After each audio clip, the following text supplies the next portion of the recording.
আল্লাহু আল্লাহু আল্লাহু আল্লাহ।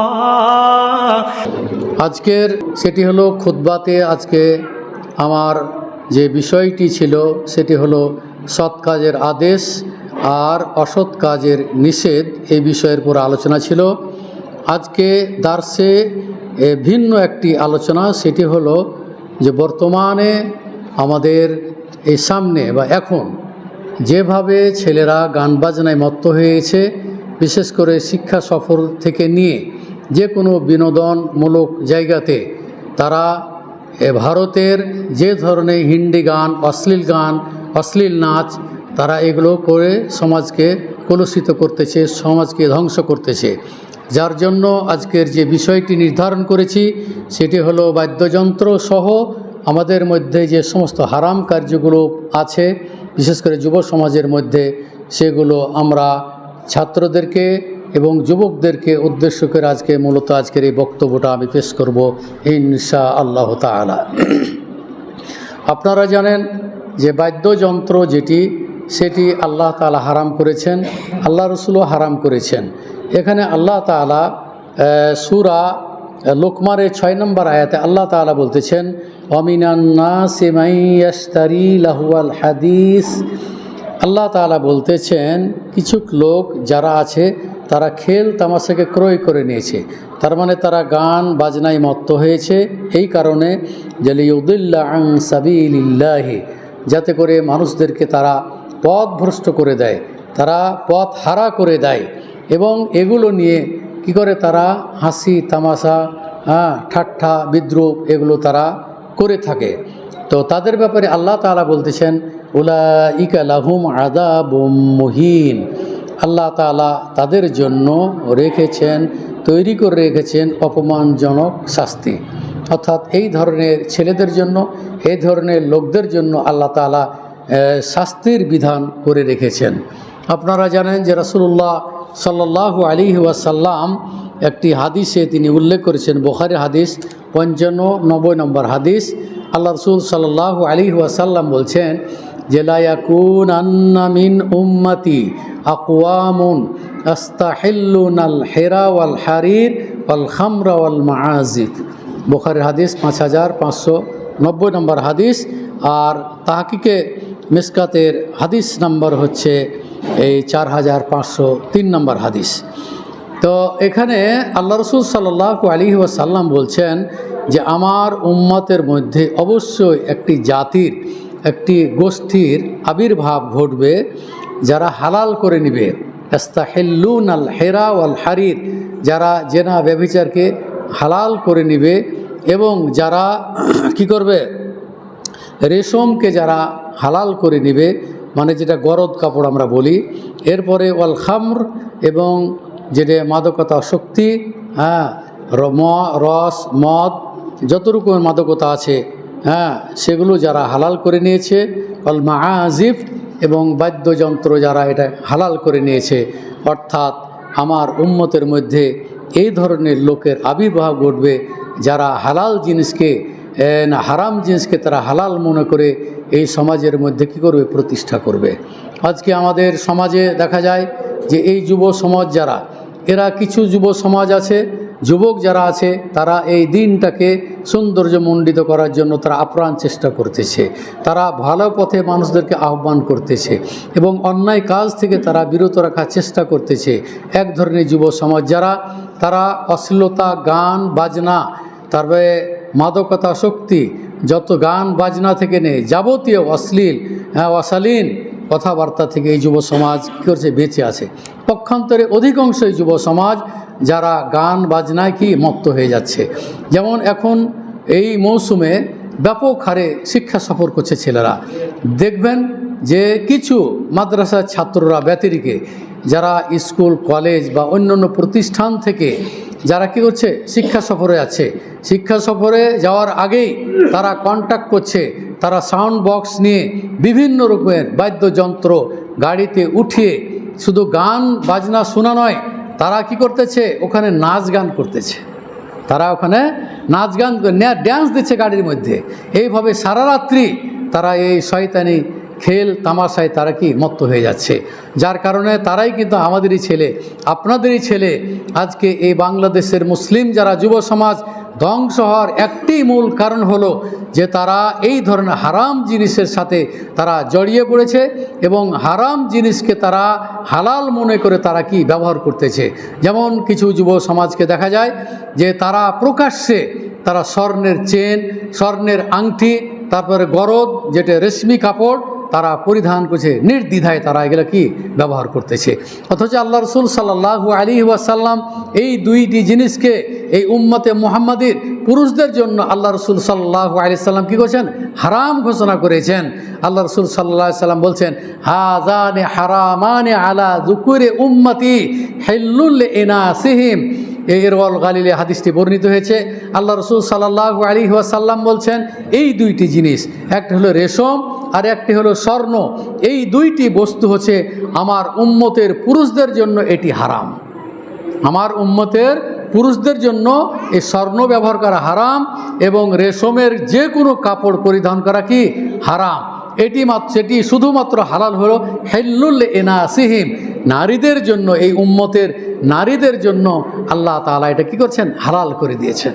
শুধুমাত্র নারীরা রেশম কাপড় ব্যবহার করতে পারবে, পুরুষেরা স্বর্ণ ব্যবহার করবে না, নারীরাই ব্যবহার করবে। এখানে উল্লেখ্য যে কিছু লোক ফতোয়া প্রদান করে থাকে যে 1 ভরি স্বর্ণ পুরুষেরা সফরে নিয়ে যেতে পারবে। এটি একটি বানোয়াট কথা, এর কোনো অস্তিত্ব নেই শরীয়তে। শরীয়তে হারাম হারাম। যেটি হালাল হিসাবে পাওয়া যায় সেটি হলো যে কারোর যে দাঁত ভেঙে যায় তাহলে ওই দাঁতটাকে জয়েন করার জন্য যতটুকু স্বর্ণের প্রয়োজন ততটুকু পুরুষ মানুষ ব্যবহার করতে পারবে। এটি হাদিসে এসেছে, এটি কি হাদিসে এসেছে। এবং এই রেশমের কাপড় পাঞ্জাবি হোক পায়জামা হোক, যদি ব্যবহার করে কাদের জন্য? যে কিছু রোগ আছে, যেমন চর্মরোগ, খুজলি বা চুলকানি, এই ধরনের অসুখ যদি কাউরির থাকে তাহলে আল্লাহ রসুল সাল্লাল্লাহু আলাইহি ওয়াসাল্লাম কী করেছেন? এগুলো পুরুষদের জন্য এই ক্ষেত্রে ব্যবহার করার তিনি অনুমতি দিয়েছেন। তাহলে এখানে যেটি আল্লাহ রসুল বললেন যে আমার উম্মতের পুরুষদের জন্য এই দুইটি জিনিসকেই ব্যবহার করা হারাম, কিন্তু বর্তমান যুগের যুব সমাজ এমনকি অভিভাবক যারা, তারাও কিন্তু লোভে পড়ে তারা কৌশল করে কি করে? ওই মেয়ের বাবার কাছ থেকে ছেলের জন্য আংটি অথবা একটা চেন করে তারা নেয়, অথবা স্বেচ্ছায় মেয়েরাও কি করে? এটা প্রদান করে থাকে। স্বেচ্ছায় প্রদান করলো, স্বামী কি করে এটা গ্রহণ করতে পারবে না, কারণ এটা হারাম জিনিস। অতএব এটা কিন্তু কোনো পুরুষ মানুষের জন্য এটা হালাল নয়। সুতরাং পুরুষ মানুষ মেয়েদের কাছ থেকে কিছু নেওয়াই মানে তাদেরকে বিপদে ফেলে দেওয়া। যেমন যৌতুক প্রথা, এটি সম্পূর্ণ শরীয়তে হারাম। আপনাকে আল্লাহ তাআলা নারীদেরকে মোহর দিতে বলেছেন সন্তুষ্টি চিত্তে। আতুন নিসা সাদুকাতিহিন্না নেহলা, তোমরা তোমাদের নারীদেরকে তোমরা কি করো? স্বেচ্ছায় সন্তুষ্টি চিত্তে তোমরা কি করো? মোহর প্রদান করো। কেন? যে তাকে হালাল করার জন্য এই মোহরটা কী করা হয়? সাধারণত প্রদান করা হয়। তাই নারীদেরকে এই পুরুষেরা কী করে মোহর প্রদান করবে? কিছু দিলে এই ছেলেরাই তাকে প্রদান করবে। এবং দেখা যায় আমাদের সমাজে যেটি হাদিসে যেটি এসেছে, বিশেষ করে বিবাহ অনুষ্ঠানের কথাই বলি, যে মেয়ের বাড়িতেও কি করা হয়? ওই যে বউবাদ বলে তারাও অনুষ্ঠান করে থাকে, তারাও কি অনুষ্ঠান করে থাকে। এবং ছেলের পক্ষ থেকে দাবি থাকে যে আমাদের 100 জন লোক যাবে, আমাদের পক্ষ থেকে 100 জন লোক যাবে মেয়ের বাড়িতে। তাহলে এটি সম্পূর্ণ একবারে জুলুম, এটি অত্যাচার। এই সমাজকে কি করতে হবে? এই সব কর্মকাণ্ড থেকে, এই জুলুম থেকে দূরীভূত করতে হবে। আপনাদেরকে এগিয়ে আসতে হবে, এগুলোকে পরিহার করতে হবে, এগুলো থেকে পরিত্রাণ চাইতে হবে আল্লাহর নিকটে।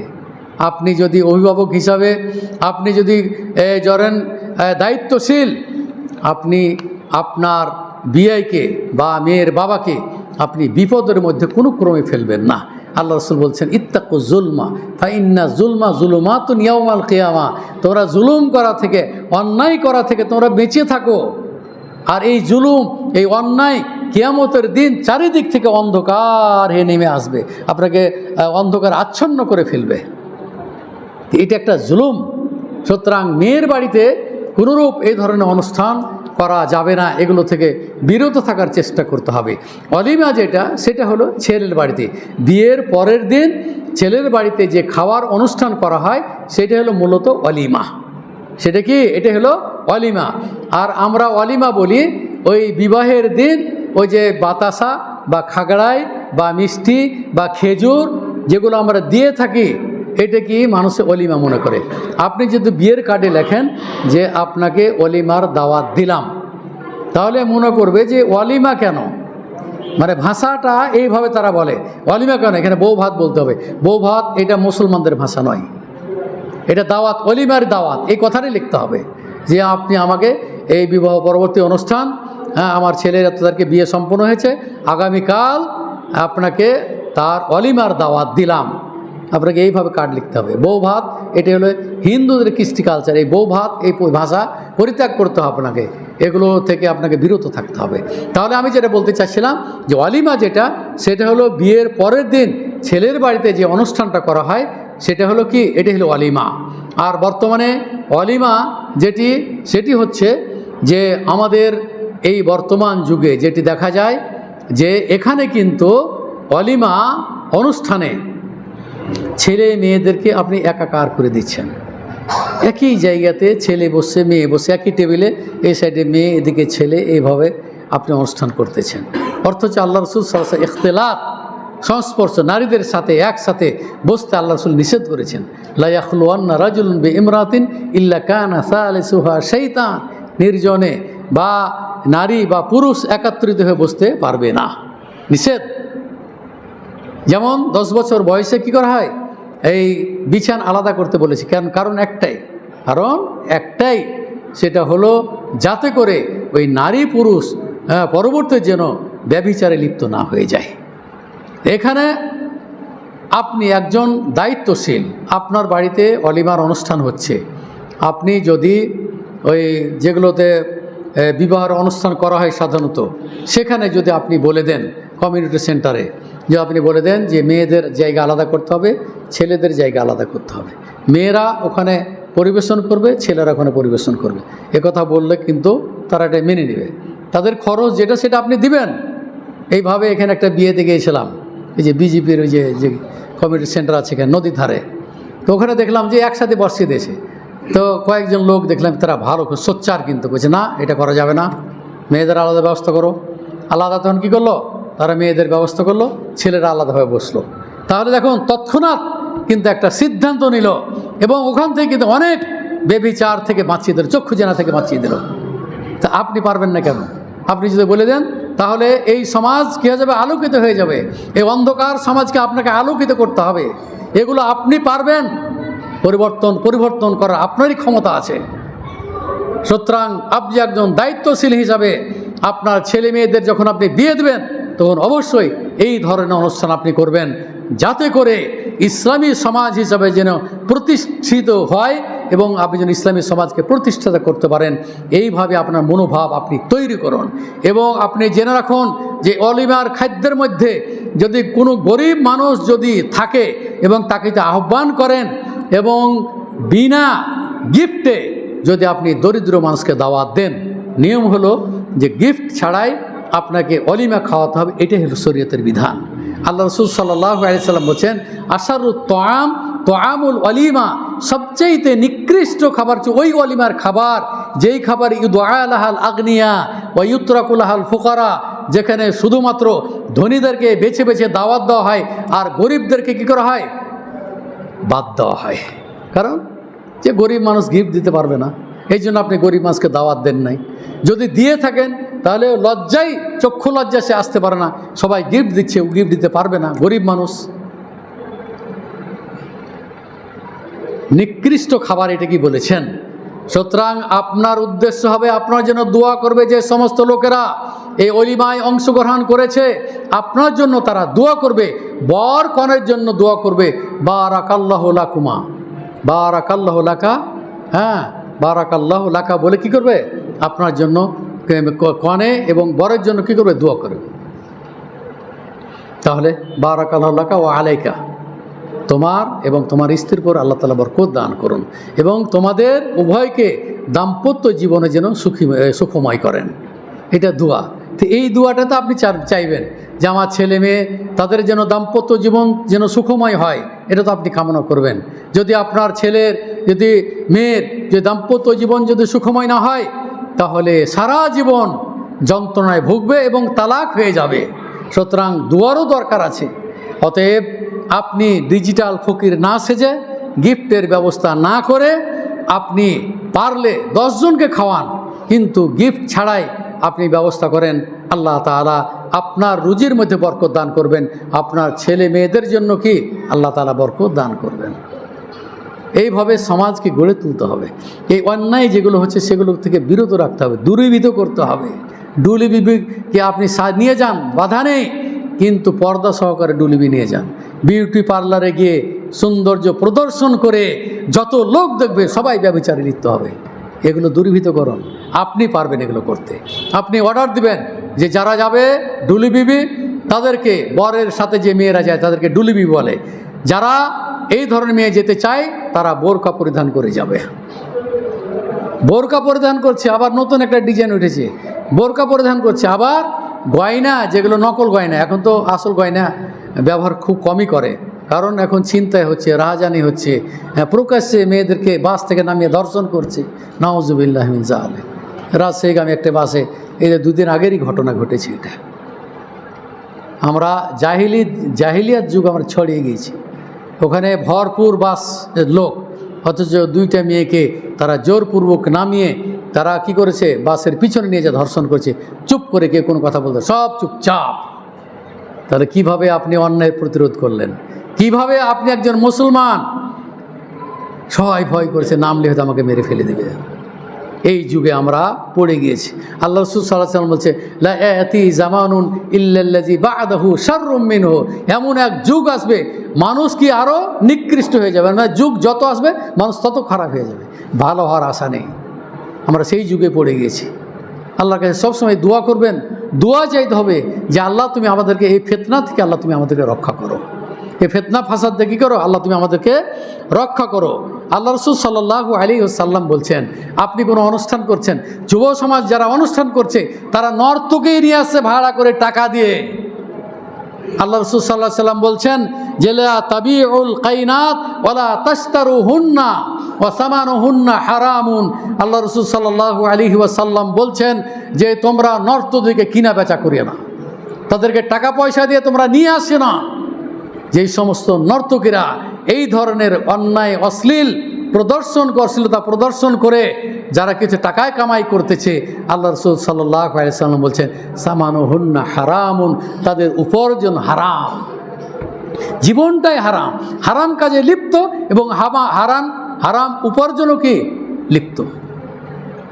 তাহলে আপনি একজন মুসলমান, আপনি অন্য ধর্মের কথা বলছেন না, মুসলমান ছেলেরা এগুলো করছে, নর্তকী নিয়ে আসছে, কোনো অনুষ্ঠান করছে নর্তকী নিয়ে আসছে, কোনো গান বাজনা আসর করছে, কি করছে তারা নর্তকী নিয়ে যাচ্ছে। আপনার বাড়িতে নর্তকী না আনলেও আপনার আত্মীয় স্বজন যে সমস্ত মেয়েরা আছে তারা সারা রাত গান বাজনা শুনে তারাও কিন্তু আপনার বাড়ির আঙ্গিনায় তারাও কিন্তু নাচতেছে, গান বাজনা করছে, হলুদ অনুষ্ঠান করতেছে। আপনি একজন মুসলিম, কি জন্য? কয়দিনের দুনিয়া, কদিন বাঁচবেন? এগুলো পরিহার করুন। হিন্দুয়ানি প্রথাকে আপনি বর্জন করুন। মুসলিম ঢাঁচে আপনার ছেলে মেয়েদের বিবাহ দেন, বিবাহ হয়ে যাবে, স্বামী স্ত্রী তাদের দাম্পত্য জীবন সুখময় হবে, জেনা ব্যভিচার থেকে বেঁচে যাবে। আপনি বিয়ে পড়ে এনেছেন আপনার ঘরে, আপনি যত যুবক আছে ছেলের বরের সবকে নিয়ে যে ওই মেয়েকে দেখাচ্ছেন আর টাকা দিচ্ছে, কোথায় পেলেন? তার মানে আপনি কি করছেন? ব্যভিচারের জায়গা আপনি কি করছেন? নির্মাণ করেছেন। বেঁচে থাকার চেষ্টা করুন। বহু হারাম জিনিস আমাদের সমাজে আছে, এগুলো পরিহার করুন। সমাজ আলোকিত হবে। সমাজ অন্ধকার হয়ে গেছে কার দ্বারা? আপনাদের ছেলে মেয়েদের দ্বারা, এই সমাজের মানুষের দ্বারাই। সুতরাং সমাজকে যদি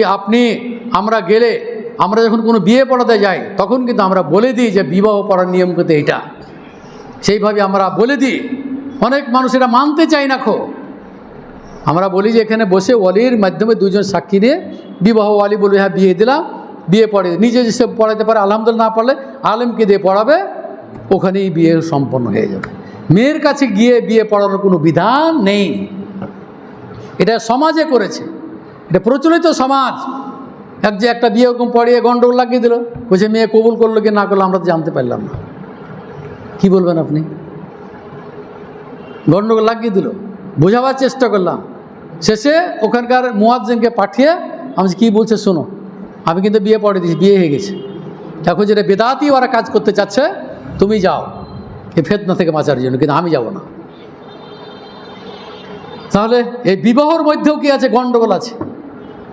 শারঈ বিবাহ কিন্তু সমাজে আর নেই, চালু হয়েছে আলহামদুলিল্লাহ। ধীরে ধীরে আস্তে আস্তে মানুষ বোঝার চেষ্টা করবে। পরিশেষে আমি আমার বক্তব্য দীর্ঘায়িত করতে যাচ্ছি না। গান বাজনা সাহাবারা তারা কিভাবে পরিহার করেছেন আপনারা শুনুন। একটা হাদিস খালি পেশ করব, নাফে থেকে বর্ণিত। قال সামিয়া ইবনু ওমর রাদিয়াল্লাহু তাআলা আনহু মিজমারান। ইবনে ওমর, আব্দুল্লাহ ইবনে ওমর রাদিয়াল্লাহু তাআলা আনহু রাস্তা দিয়ে যাচ্ছেন, তখন বাজনা শুনতে পাচ্ছেন, গানের আওয়াজ শুনতে পাচ্ছেন। قال فوضع ইসবাহি আলা উযুনাইহি, তখন কি করলো? তার দুই কানে দুই আঙ্গুল ঢুকিয়ে দিল, দুই কানে দুই আঙ্গুল ঢুকিয়ে দিল। তখন নাফে বলছে, ইয়া নাফে হাল তাসমাউ শাইয়ান, নাফে তুমি কি আর গানের আওয়াজ শুনতে পাচ্ছ? قال قلت لا, আমি কিন্তু আর গানের বাজনা আমি শুনতে পাচ্ছি না। এরপরে তিনি কি করলেন? দুই কানে দুই আঙ্গুল ঢুকিয়ে দিলেন। ও নাওয়া আনি তরিক, এবং রাস্তা পরিবর্তন করলেন, রাস্তা থেকে সরে গেলেন। তারপরে বলছেন, ক্বালা ইয়া নাফে হাল তাসমাউ শাইয়ান, তুমি কি আর গানের কোনো আওয়াজ শুনতে পাচ্ছ? ক্বালা ফাকুলতু লা, না আমি কোনো গানের আওয়াজ আর শুনতে পাচ্ছি না। ক্বাল ফারাফা ইসবাইহি মিন উযুনাইহি, দুই কান থেকে দুই আঙ্গুল কি করলেন? তিনি উঠিয়ে নিলেন, আঙ্গুল দিয়ে রেখেছিলেন যাতে করে গানের আওয়াজ শুনতে না পাওয়া যায়।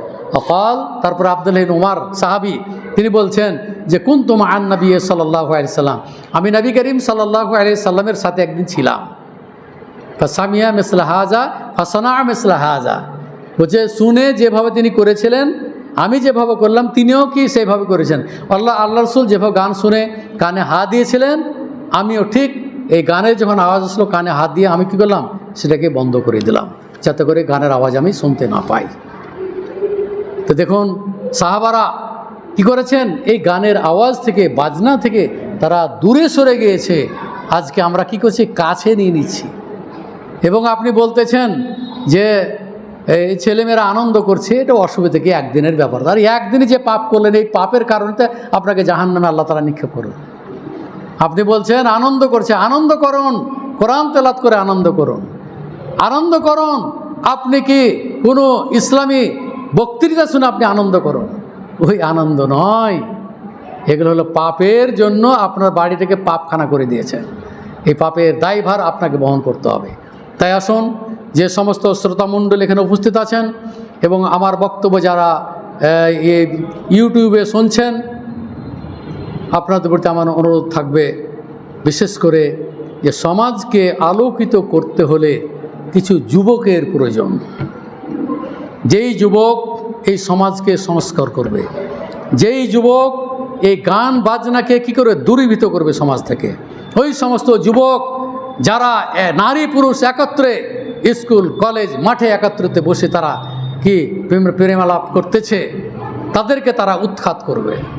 এরকম ধরনের একটা গোষ্ঠী এই বর্তমান যুগে দরকার রয়েছে। যে আয়াতটি আপনার সামনে তেলাওয়াত করেছিল আজকে খুতবাতে, যে তোমাদের মাঝে এমন একটি দল হওয়া দরকার যারা মানুষদেরকে সৎ কাজের আহ্বান করবে, অন্যায় কাজ হতে কি বিরত থাকবে। আল্লাহর কাছে দোয়া করি, হে মহান রব্বুল আলামিন, তুমি এই সমাজের মধ্যে, তুমি এই দেশের মধ্যে এমন একজন শাসক, এমন কত যুবককে তুমি আল্লাহ তৈরি করে দাও, যাদের মাধ্যমে এই সমাজ যেন সংস্কার হয়, যাদের মাধ্যমে যেন এই ধরনের অন্যায় অশ্লীল যে কর্মকাণ্ড চলতেছে সেগুলো যেন দূরীভূত হয়। আল্লাহ তুমি তাদেরকে সেই তৌফিক দান করো, আল্লাহ তুমি আমাদেরকে সেই তৌফিক দান করো। এবং দোয়া করি, আজকে যেমন খুতবাতে এই মসজিদের জন্য একটি আইপিএসের আহ্বান করেছিলাম, আলহামদুলিল্লাহ আমার খুতবাও শেষ। আর আমাদের আব্দুল শুকুর ভাইয়ের তাদের ডিপার্টমেন্টের একজন ভাই, তিনি তৎক্ষণাৎ বলছে কত টাকা খরচ হবে তুমি আমাকে জানাও, আমি দেব। আলহামদুলিল্লাহ এখনও ভালো মানুষ আছে এবং থাকবে, কিয়ামত পর্যন্ত থাকবে। দোয়া করি আপনাদেরকে যেন আল্লাহ তাআলা ভালো মানুষের মধ্যে যেন অন্তর্ভুক্ত করে নেন, আমিন। সৎকাজ করার জন্য আল্লাহ যেন তৌফিক দান করেন, অন্যায় কাজ থেকে বিরত রাখার জন্য আল্লাহ যেন আমাদেরকে তৌফিক দান করেন, আমিন। ওয়া আখির দাওয়ানা আনিল হামদুলিল্লাহি রাব্বিল আলামিন। আসসালামু আলাইকুম ওয়া রাহমাতুল্লাহি ওয়া বারাকাতুহু। প্রশ্ন উত্তরগুলো